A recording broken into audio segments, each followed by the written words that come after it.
So we're looking at variable acceleration here. So why don't we finish that up? We were looking at this one problem here. We didn't quite get it done though. So let's finish it. So what we got going on with this one is we've got this block slides into a spring, and the spring pushes on the block. You could think of the spring as being like a shock absorber. And what the spring does is it exerts an acceleration on the block that's dependent on the displacement. So the acceleration is negative 1.2 times the compression. So it's negative because it's slowing the block down. Okay, we've got that bit of information there that's kind of important. We know that when there's no compression in the spring, the velocity is 2 meters per second. And we want to find the speed of the block when the compression is 0.9 meters, and also the maximum displacement of this spring.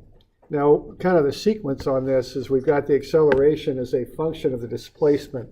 Now, S does not mean seconds, which is kind of a common error someone might make. S means displacement, okay? So keep an eye out for that one because we use, unfortunately, S is a variable. That means displacement. Sometimes it looks like it means seconds, but it doesn't in this instance. It means the displacement. All right, so we got variable acceleration, so that means we go into calculus. In calculus, we've got those 1, 2, 3 relationships. It's got to be one of the three. And what we see here is A, the acceleration is a function of displacement. So that's how we want to go with this one, okay? ADS is VdV. So when we go ahead and use that, it works quite nicely because we put in negative 1.2 s for acceleration times ds. And notice that the variable we're using matches the differential. That's what we want because that way we can integrate. If they don't match, they don't relate to each other directly, and you can't just integrate it, okay? So when you set up these integrals, you got to put variables that match the differentials. Now VdV works, you know, it's just, it comes right in the equation, and it's set up and ready to integrate because you got the variable v and the differential dv. So the goal here is to relate the displacement to the velocity. So to accomplish that, we want to get rid of these differentials, the ds and the dv. So what we've got here are two things that are instantaneously equal. We've got that ds and the dv, kind of inferring that we're looking at an instant. So what we're going to do here is to get rid of those, we're going to integrate. We're going to add them up over a given interval. Because we've got them instantaneously equal up in this line. Well, if we integrate, they'll be equal. They should also be equal over a certain interval. Okay, now the important thing is you got to integrate both sides over the same interval. Okay, so you got to, and the way you express that is through the limits. So what we're going to do here is we're going to say we're going to start off at a displacement of 0. So we'll start with that. Now we notice that when the displacement is 0, the velocity is 2. So those go in as the lower limits, and that ensures that we're integrating over an equal interval for both sides. Okay, we have to do that to keep the equality of the equation. Now the top limits of integration, I usually just leave as letters, as variables. I can always plug numbers in. But what I like to do is get letters up there. That way, after I integrate, I've got a functional relationship that relates two variables together. Okay. So I'll integrate that out. So negative 1.2s. So we got any questions on that stuff? We good with that? Because those are all kind of important parts of this to understand for when you're doing this. Okay. All right.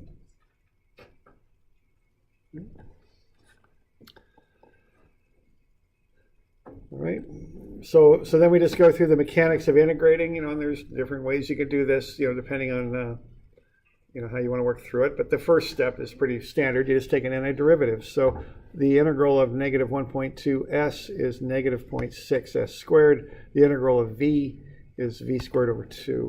So we got negative 1.2s ds integrates out as negative 0.6s squared, and v dv integrates out as v squared over 2. Then we plug in the limits, so we get negative 0.6s squared is 1/2 v squared minus 4, And I just multiplied through by 2 to clear that 1/2 fraction. So I got negative 1.2 s squared is v squared minus 4. Okay. So we okay with that business there, doing the integral and all that? Okay. All right. All right, so then I get v squared minus 4 is negative 1.2 s squared, so I'll add 4 to both sides, and I'll get v squared is negative 1.2 s squared plus 4. And then I plug in my value of s of 0.9 into that. Okay. So I just go ahead and do that, plug 0.9 in for s, so I get v squared is negative 1.2 times 0.9 squared plus 4. So v squared is 3.028. Take the square root. The velocity is 1.74 meters per second. Now that's actually plus or minus. I'm not bothering with that, but that's actually a plus or minus value. The idea with that is you've got the 1.74 meters per second. That'd be right here, wouldn't it? Okay. And then the spring would compress even further, and then it would push back. And in an ideal system, the velocity would be the same going the other direction. So that's the meaning of the plus or minus. I'm not bothering with it, but that's what the significance of that would be. Okay. So that gets us the velocity now that we were looking for. So that's the velocity when s is 0.9. Okay. So we all right with that? Okay. So notice again, we're not dealing with time here at all. So that's why we didn't use the v is ds dt and the a is dv dt, because we got that dt in there and we're not dealing with time. There's no mention or any inclusion of time here. It's all about displacement. So that's why we use the a ds is v dv. Okay. All right. Now we also want to know the maximum displacement of the spring, right? So if we're good on this, the next step is to find that maximum displacement. Okay. So we start that sentence at maximum spring displacement ... What do you fill in for the ... so you can figure out what the maximum spring displacement is? Yeah, right. It'll zero out. Okay, so when you have maximum displacement, you stop the block, and so the velocity of the block is 0. So at maximum displacement, v is 0. So you work with that same equation, plug 0 in for v this time, and solve for s. And it looks like I got a little bit of a typo there. It's not meters per second; it's meters. Okay. All right. So again, there's another reason why I put variables into the top, both of these top limits. Okay, it allowed me to answer 2 questions with the same equation. All right, so when you put variables in for those top limits, you get an equation. You can plug anything you want into it. You can solve for numerous things after you do that. Had I made that a definite integral and plugged in that 0.9 in for s, I would not have been able to do that step 2 with that equation. Okay.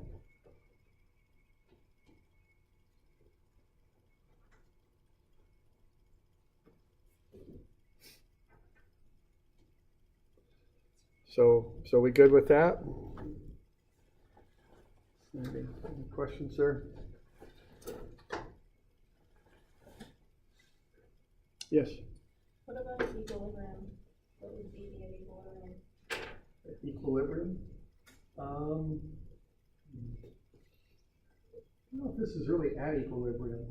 You mean like static equilibrium? Some force is 0, or? Yeah, if it was in its natural position, not being forced in either direction. Because you just said v is 0 at maximum displacement, right? And that would be either maximum extension or compression. That'd be maximum compression. Maximum, okay. Right. Yeah, I don't know. In kind of the standard idea of static equilibrium, I don't know if that's significant, on this one, because anytime you got that spring compressed, it's pushing, it's exerting a force. So there's no balancing force. So equilibrium would almost be before the block hits the spring, which is kind of not a case we really want, as far as I can see.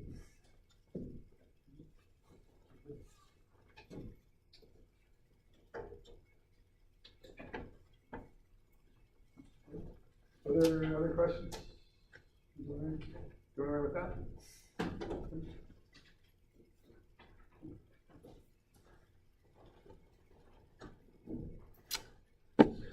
All right, so that's a bit on the calculus stuff with variable acceleration, all right? So go through this process, we've got these two problems that are due Monday. So just go through that, just follow the steps and be sure that you're doing the things that I highlighted here as you work through those, okay? We can go over those Friday, I think.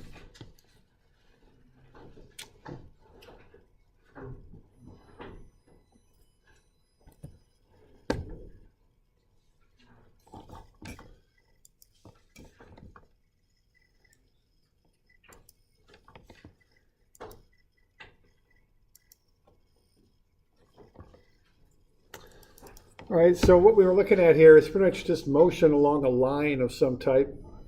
Now let's start looking at things when they start moving in curves. That's a very common case in dynamics.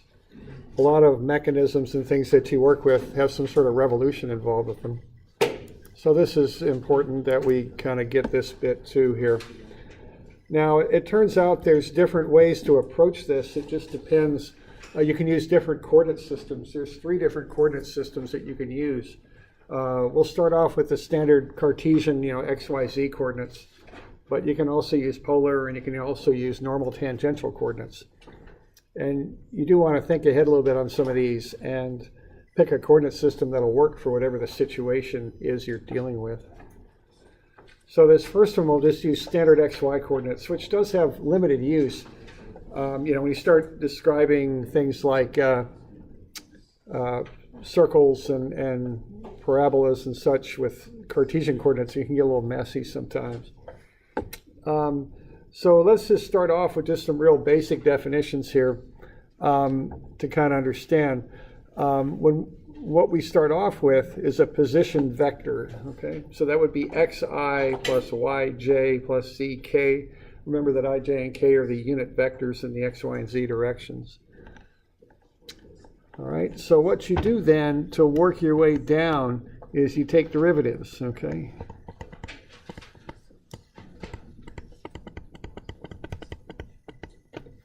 So you take a time derivative of the position vector to get to the velocity vector, and then take another time derivative to get to the acceleration vector, okay? So you just kind of work your way down. And when you do these derivatives, it's nothing too fancy here, and actually it's quite simple here. We use a dot to indicate a time derivative. So whatever this function is here for the I, in the x direction, you just take the time derivative of it and get to the x function for velocity, and then take another time derivative and get to the x function for acceleration. That's about all you got to do. And you handle each direction separately, okay? So you can do the same process for the y and the same for the z, okay? So it's time derivatives to go from position to velocity to acceleration. So what you do the other way is you integrate, okay? So if you're going back the other direction, you take integrals, okay?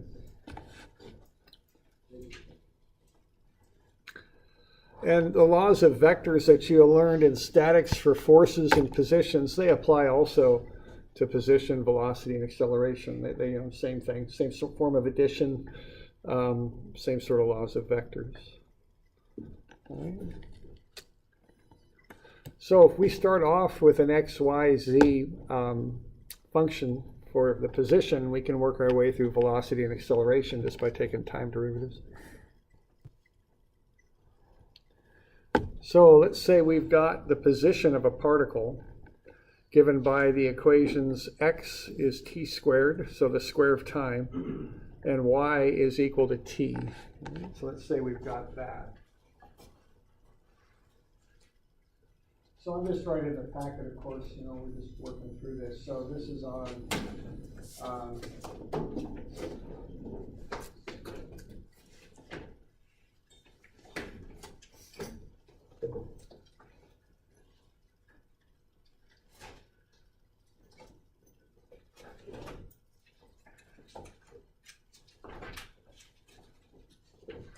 150 is where we're at, about 150.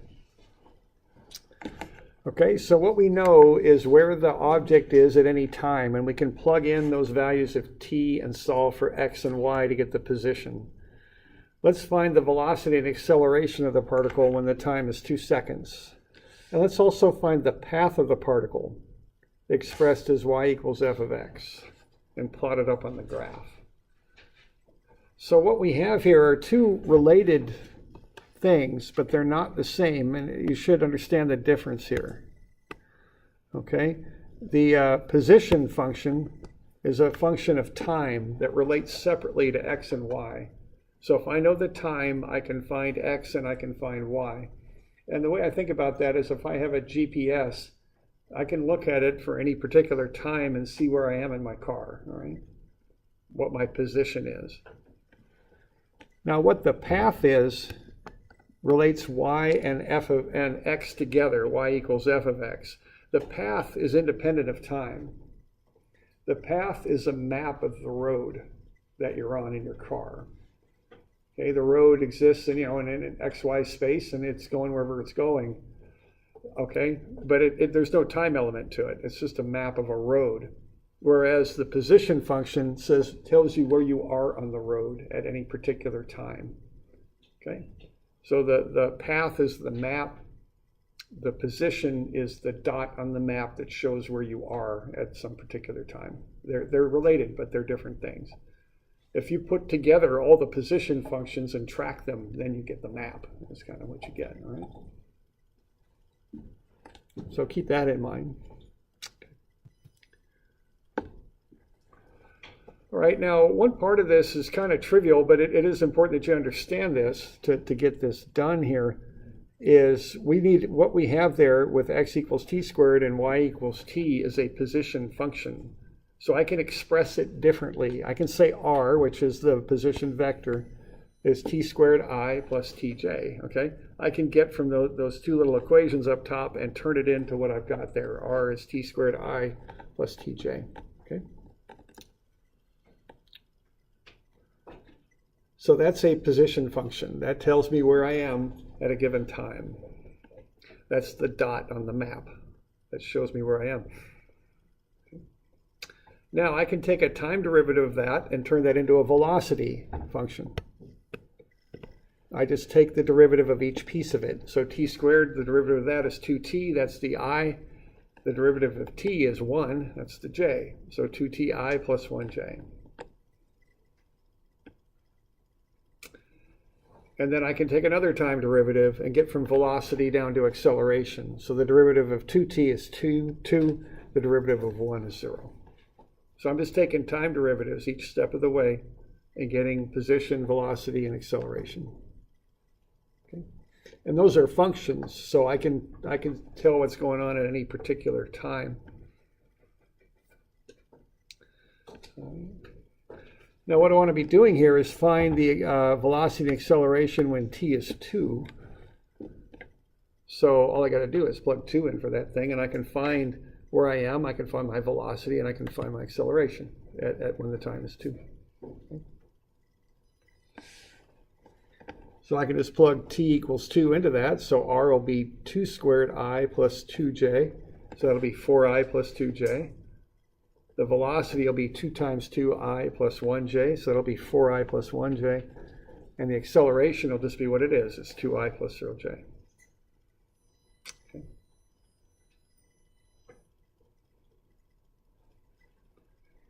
So those are functions for position, velocity, and acceleration for any given time I want to plug into them. And in this example, I'm finding what they are at a time of 2. All right.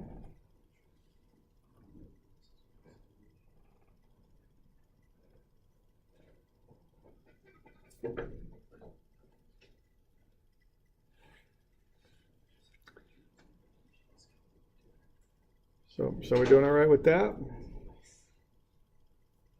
Okay.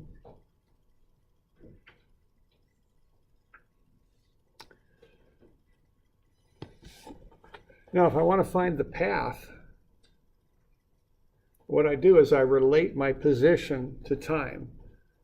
So just like what I have up above there, t is equal to y, and x is equal to t squared. Well, what I want to do is get the time out of that relationship, and I want to relate x directly to y. So I just solve both of them for t. So t is equal to y, and t is equal to the square root of x. So what that means is y is equal to the square root of x. So there's the path right there. See, that doesn't have time in it. That's just a static map on an xy graph is what that is, okay, a function.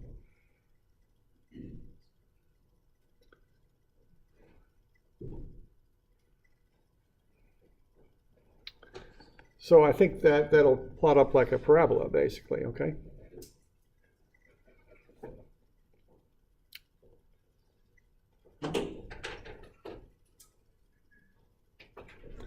All right, so what I can do to plot that thing up is I can just put some different x's in there, take the square root and find the y, and then I got a number of coordinate pairs, and I can just plot them up and get a graph, okay? So I'll just put in x is 0, 4, 9, 25, 64, and 100 and find the corresponding y.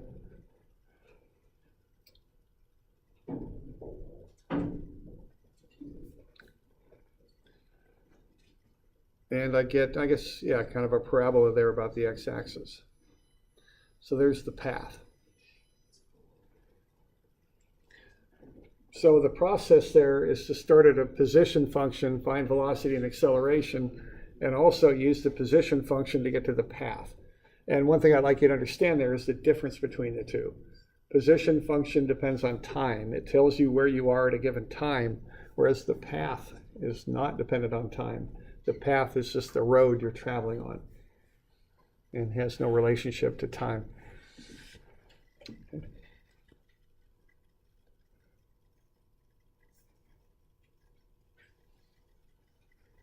So we're doing all right with that? Okay. Okay. Now I've got a second example there down below. Okay. Same sort of thing, so a different function. So if x is t to the 6 and y is t to the 3, I could do the same thing. I could just take position vector as t6i plus t3j. Take the first derivative, I get 6t5i plus 3t2j. Take a second derivative, I get 30t4i plus 6tj. Then plug in 2, and I'll get the position. And when t is 2 is 64i plus 8j. The velocity is 192i plus 12j. And the acceleration is 480i plus 12j. Okay. So just doing the same sort of thing a second time for different time functions here. Now the one thing to be noticing about this is I could do the same thing and find the path over here, which I did. I've got t3 is y and t6 is j. I can solve both of those for time. I get time as y to the 1/3 and time is x to the 1/6. So y to the 1/3 is x to the 1/6, which means y is x to the 3/6, which is x to the 1/2. Okay. Now what I point out about that is I get to the same path with both sets of functions. Okay. So if I were to get you the path for that second function, it's the same path. Okay. This looks like that. Now both sets of equations have the same path, but what's the difference there between those two functions? What's different about them? They got the same path underlying them, but what's the difference?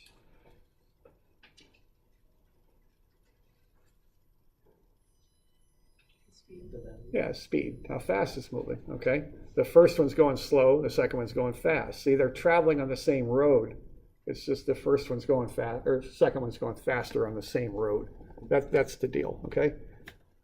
So position tells you where you are at a given time, whereas a path is just a static map in XY function. So at time of 2, notice there are different spots. The second one has got a lot further down the road than the first one. Okay.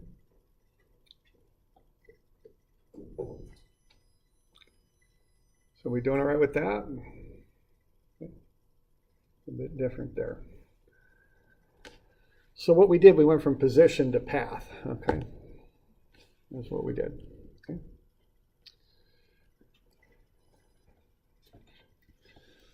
All right. Now the next one, we can go the other direction. Here we got a path, is y is equal to sine of x. And we got the x velocity as a constant 0.34 meters per second. Let's find the velocity and acceleration of the particle when x is equal to 6. When t is 0, the particle is at the origin. Okay. Now that little last sentence there, just keep an eye out for those. What does that mean? That means when t is 0, x is 0, and y is 0. That might come into some sort of integral somewhere, might be some sort of limit or something. So whenever I see a sentence that looks like that, I kind of identify it for what it is, okay? That could be limits on an integral or something like that, okay? It's telling me when t is 0, x is 0, and y is 0, okay? Okay, so what we got this time is the path. We got y is equal to sine of x. Okay, now what I want to do is start to get to position functions on this, because I want to find the velocity and acceleration of the particle when x is 6. So what we did in the previous problem is we started with the position function and went to the path. Now we've got the path. Let's see if we can get back to a position function with this. And the key on this is the x velocity of the particle is a constant 0.34 meters per second. So that means Vx is 0.34. It's a constant 0.34. Now I'm doing the whole integration business on this. Now this one, because it's constant, is pretty straightforward. But I just did the integration just to model how to do it. Okay. This might be a little bit of overkill for this one. You just got distance is rate times time. It's nothing that difficult, but I just went ahead and integrated it anyway. So Vx is 0.34. What Vx is dx dt. That's 0.34. So the change in x divided by the change in time is 0.34. So that means the change in x is 0.34 times the change in time. Okay, that's what that means.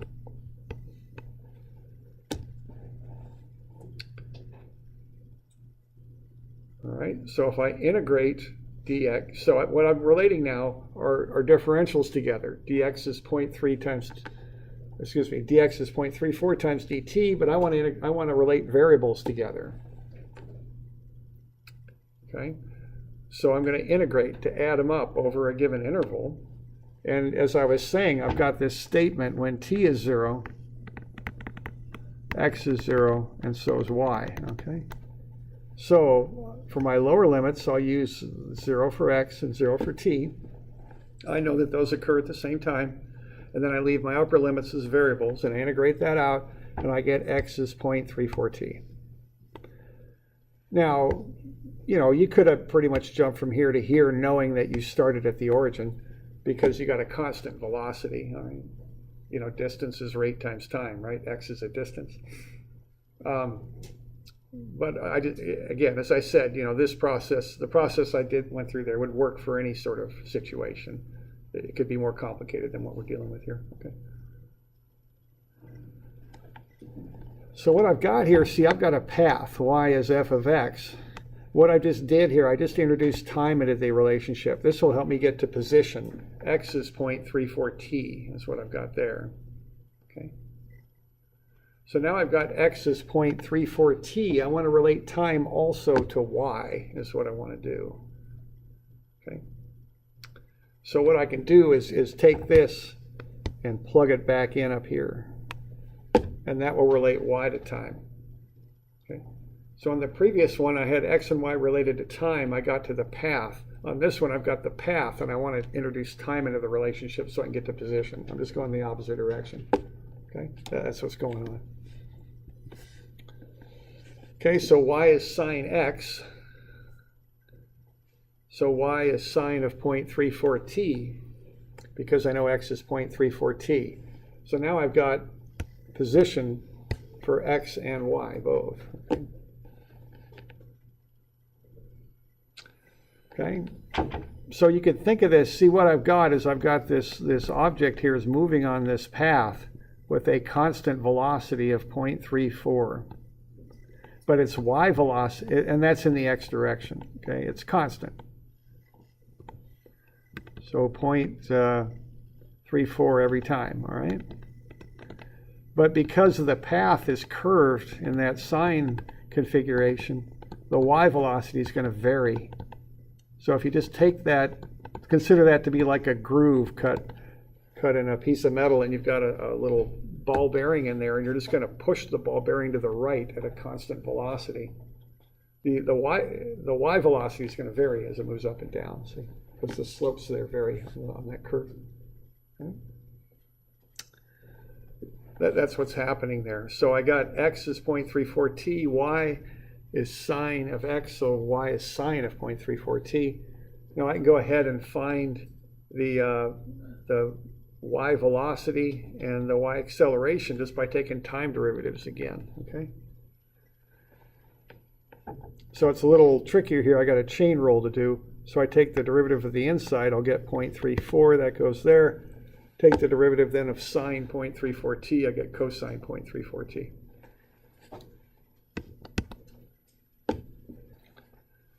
Okay, I do that process again. Take the derivative of 0.34t on the inside there, so I'm going to take another factor of 0.34 and put it out in front.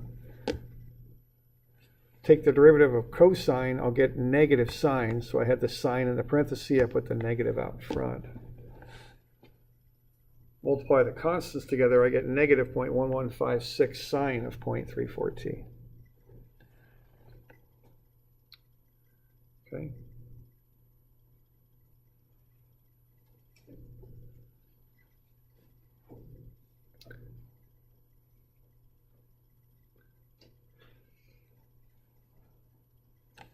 All right, so Vx is 0.34, so I can find the a acceleration or the x acceleration. Take the derivative of a constant, it just comes out to be 0. So there is no x acceleration.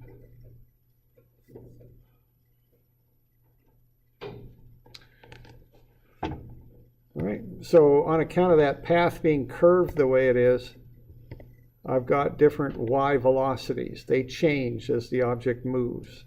The x velocity does not.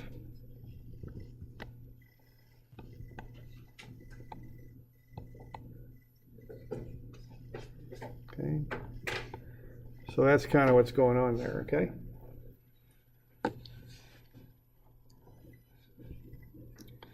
So we're good with that?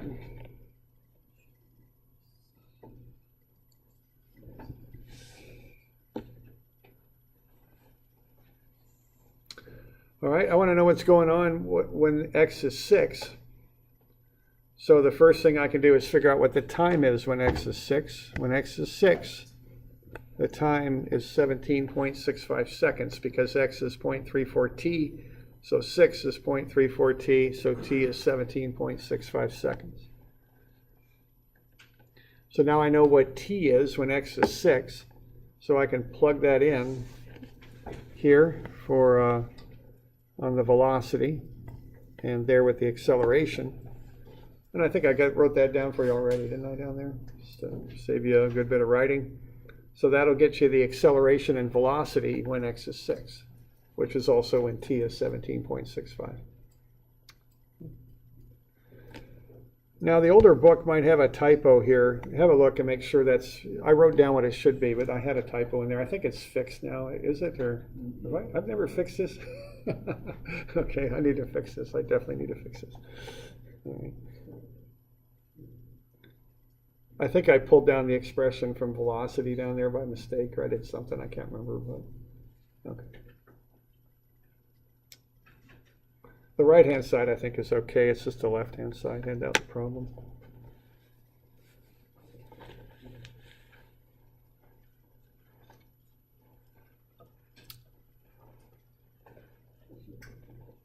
Okay, so again, position to path on the first one, path to position on the second one.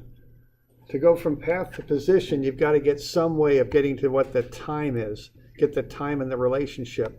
And the way we did that was we used the velocity at 0.34, which meant the position was 0.34 t. And that's how I got the time into the relationship. Once I had that expression for x, I could plug it in for x and then relate time y to t also, okay? Because that's what a position function is. It relates x and y position to time, okay? And once I had that, I could just take derivatives and get to velocity and acceleration, okay?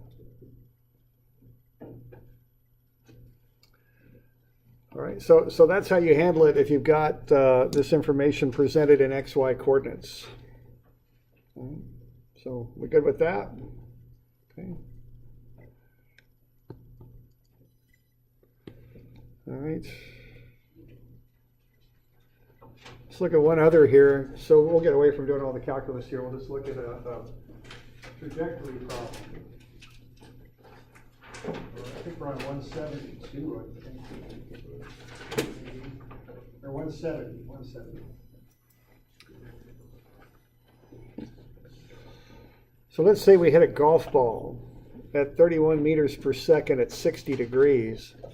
We got the wind blowing in the x direction. That's going to get us an acceleration to the left at 0.6. Let's see how far it goes. And let's see what angle it strikes the ground at.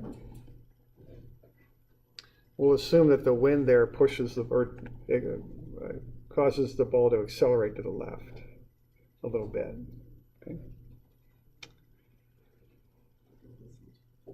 All right, now the deal with this is these trajectory problems, you handle the x and y separately. You analyze them separately. That's the key idea on this. And this type of problem is best analyzed with x and y coordinates. So you want to be thinking in terms of vectors on this. You analyze x and you analyze y, and they're independent of each other. Okay. Let's see here. I'll get to this.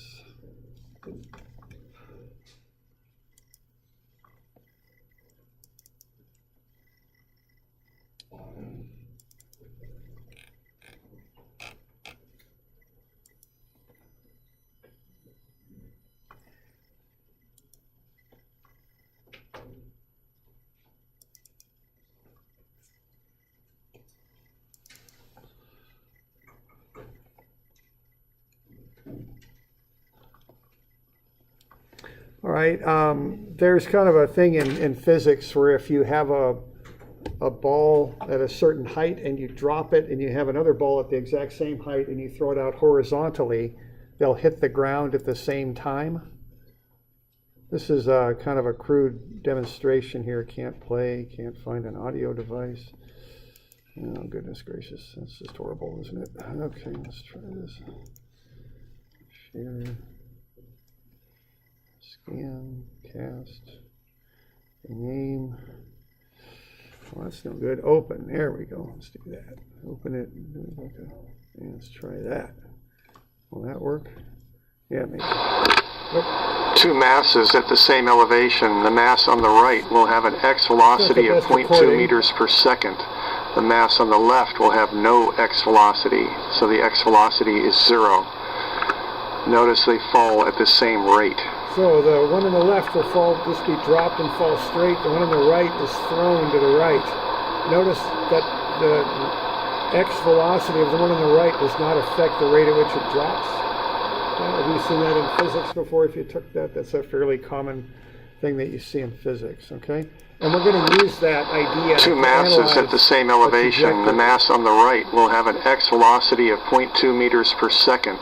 The mass on the left will have no x velocity, so the x velocity is 0. Notice they fall at the same rate. Okay, so the x velocity does not affect the rate at which they fall. This is a program called Working Model, where you can kind of create a working world in at least two-dimensional space and analyze it. Okay? So gravity affects both objects in the same way. The fact that the one is thrown to the right does not affect the rate at which it falls.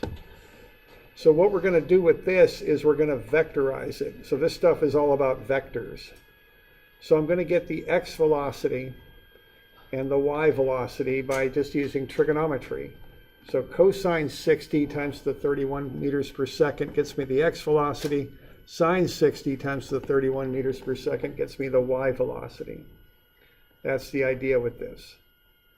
And what I'm going to do then is I'm going to take those two motions and treat them separately. I'm going to have a motion like that for the y, and while that's happening, I'm going to have a motion like this for the x. And I'm going to combine those two motions together to get that path that you see.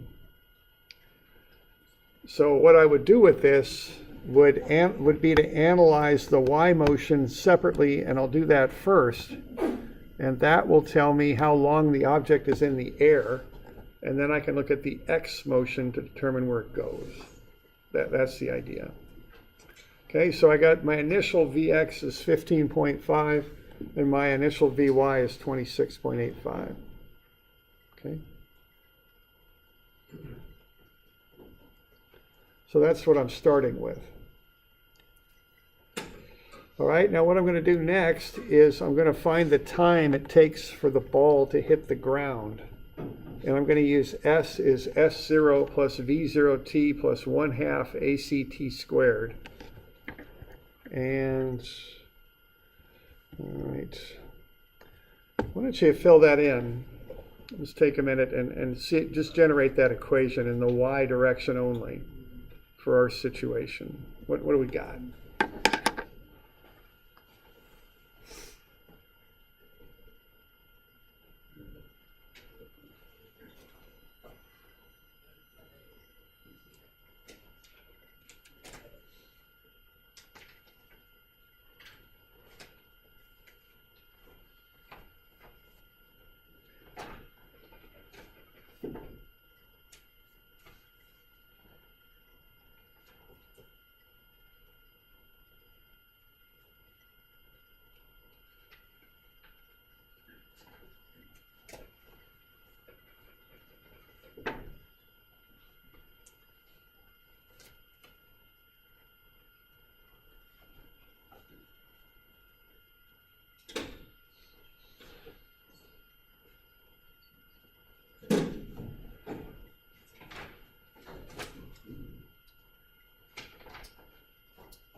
Now remember to pay attention to sign and pay attention to what you're starting with and what you end with.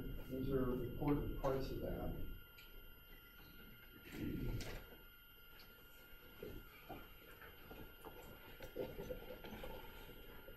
So just see if you can generate that equation. And see what we want to do with that is solve it for time. That'll tell us how long the ball is in the air. And if we know that, we can figure out how far it goes. So that's our plan here.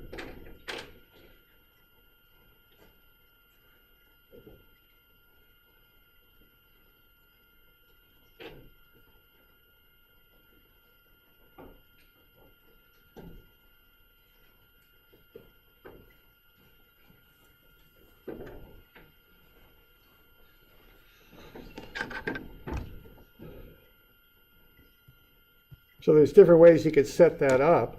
You do want to think about it a little bit. Okay, so I called the final position 0, is what I did. That meant my initial position was 2. Now you conceivably could have called this -2 and that's 0 also. It's kind of up to you. It's your choice of how you set that up. Now the y velocity initially is 26.85, and then the acceleration due to gravity, because we're in meters per second squared, is 9.81, but it's negative. It's important that it's negative. Okay, and once you've got that, that's a quadratic equation. And once you have that, you can go ahead and do the -b squared plus or minus b squared minus 4ac to the 1/2 over 2a. Okay? So are we okay with that equation there in the y direction? That 0 is, the final condition is 0. That's where it lands. The initial is 2. The y velocity initially is 26.85 times the unknown time. And the acceleration is negative 9.81. We got any questions on that bit? Okay. So that gets you what's happening here. When you solve that, you get 2 times, and of course we want the positive time. So what we just found out here is that the ball will be in the air for 5.55 seconds. And if that's the case, you can figure out how far it goes in 5.55 seconds in the x direction. So the point here is that you analyze x and y separately. Okay? So in the x direction, it's just, again, plug it in. The initial x is 0. The initial x velocity is 15.5 times the 5.55 seconds. And then the acceleration from the wind is negative 0.6. So it's plus 1/2 times negative 0.6 meters per second squared times the time squared. And that gets you the total distance to 76.8 meters. Okay.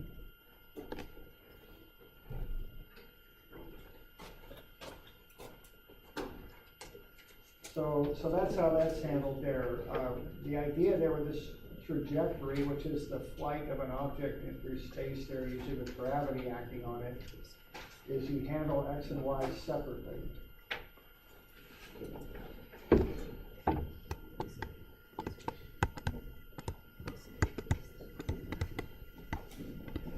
Okay, I'll get you 3 more to be doing for Monday. And I think that's the 14th, is it? Okay. Now I also, was it 122 and 123 also that I gave you? Yeah. I think. Okay. All right. Those are due Monday. We good with that?